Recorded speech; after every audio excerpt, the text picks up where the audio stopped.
just learned to walk, and how terrific that was. And then you learn to put on your own shoes, you learn to tie your own shoelaces.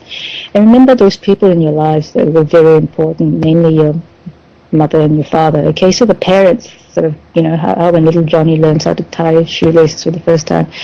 And basically they give them oh, Johnny, aren't you a great kid? You're terrific, we're so proud of you. So what you get is a reinforcement, the positive reinforcement that most parents do. I think all parents do anyway, to sort of say to their child, we approve of you. This is great. You're doing really well. And you can watch the kids start to sit up straight and think, geez, I'm the bee's knees. I really did this myself. So that's that positive reinforcement.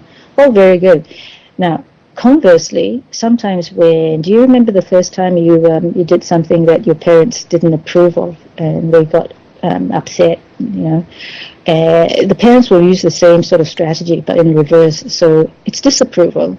Let's say they come home and they find that little Johnny's been using his crayons and he's redecorated the living room wall in a color scheme that's just different and not what they wanted. Yes. Some cases all hell breaks loose, and so the parents get upset, they get angry, and it's disapproval, and it becomes very obvious, that don't do this, don't do that. We're disappointed with you. Have you heard that line? Really disappointed with you. We're very angry, we're very upset. Or there's that stony silence where there's this withdrawal of love and approval. And when you're 3 years old, it cuts, okay? And I think it also cuts for people who've grown up now. So that is something that sort of we take with us for the rest of our lives. So can you see now why I started with the analogy of the iceberg, the conscious versus the subconscious, the 90% that you don't see on the surface? These are the programs that got basically sort of programmed into us, and these beliefs from when we were kids. And so we continue to play out that role today in our lives, as in, if I do a lot more, then people will love me a lot more, or people will respect me a lot more, and people will think I'm terrific, and that compensates for me being that little kid who basically didn't do the right thing and got a shellacking from my parents, that sort of stuff. So the doing becomes the be-all and end-all. And that really creates a lot of pressure, because then, it comes back to that little voice in your head, which you should shut up in occasionally, is that if I try something and I fail, I will prove that I am not very good at it. And then there's people around me who are important to me won't love me.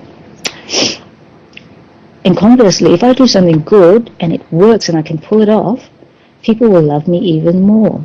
So can you see the underlying point there? It's the wanting acceptance and wanting to be respected and wanting to be loved.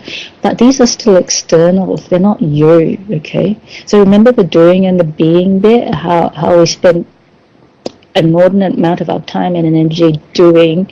We forget that we are also beings, right? We're trying to balance things up. And that's a point I think a lot of people need to take time out to think about, because really when you're being, it's effortless.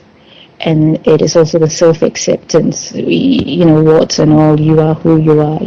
And to be able to say, look in the mirror, if you can look in the mirror every morning and say, I am perfect just the way I am, without cringing, you're halfway there. So just before I go to the next bit, let's